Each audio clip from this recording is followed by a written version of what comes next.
बहनों और भाइयों, कई लोगों ने, जहाँ तक मुझे बताया गया 13 लोगों ने अपनी बात रखी।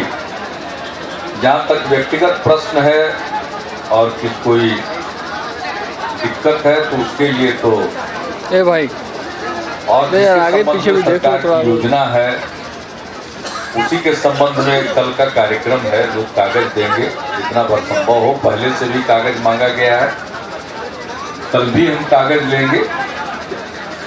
मुख्य सवाल है क्या किया जाना चाहिए। तो एक व्यक्ति बोले, किसान की बात बोले, तो उनको मैं बताना चाहता हूं कि हमारी सरकार की यह एक प्राथमिकता है और हम लोगों ने लक्ष्य निर्धारित किया है 4 साल में हम कृषि का उत्पादन कम से कम 2 गुना करना चाहते हैं। और इसके लिए सरकार कई स्तर पर हस्तक्षेप कर रही है। सबसे पहले बीज, लोगों तक अच्छे किस्म की बीज पहुंचे,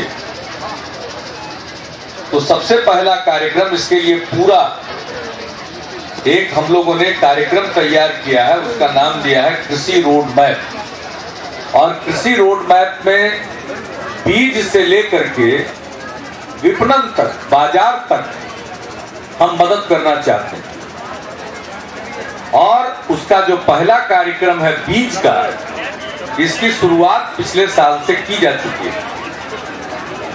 तो हम लोग कृषि रोड मैप में, जिसका लक्ष्य है 4 साल में कृषि उत्पादन को दोगुना करना, जिसमें अनाज का भी उत्पादन है, दलहन तेलहन का भी उत्पादन है, फल सब्जी का भी उत्पादन है, दूध का भी उत्पादन है और मछली का भी उत्पादन है।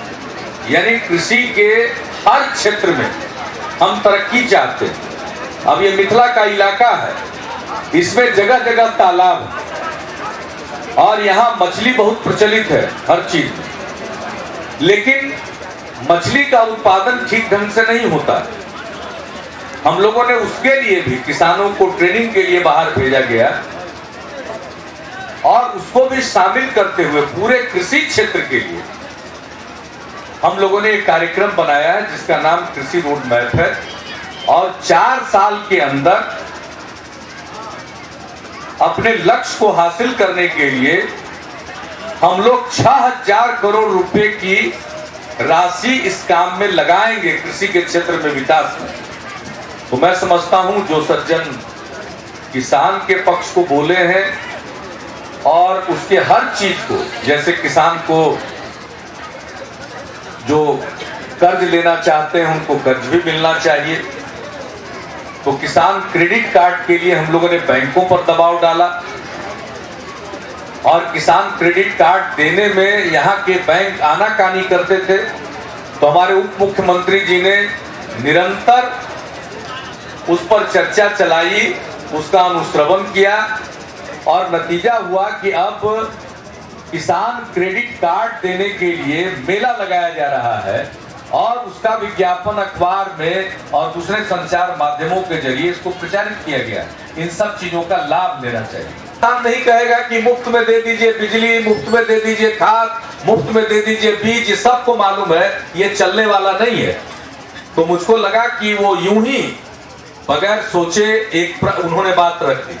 कुछ भी मुफ्त में नहीं चाहिए, सब चीज वाजिब कीमत पर मिले और उनकी जो उपज है उसको भी वाजिब कीमत मिले, ये किसान चाहता है और हम लोग उसके पक्षधर हैं। तो कृषि क्षेत्र के विकास के लिए हम लोग सजग हैं। अभी हम लोगों ने जब 2006 में हमने देखा कि वर्षा के आसार नहीं है, तो हम लोगों ने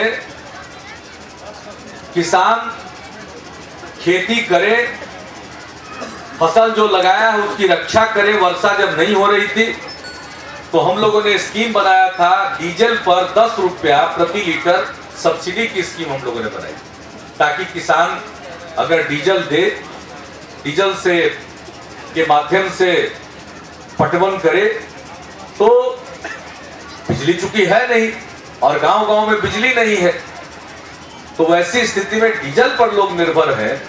तो डीजल में सब्सिडी भी हम लोगों ने दिया, उसका ऐलान किया। अभी पिछली बार भी हम लोगों ने डीजल पर सब्सिडी की स्कीम बनाई है, तो हमारी इनकी स्कीमों का फायदा भी उठाना चाहिए।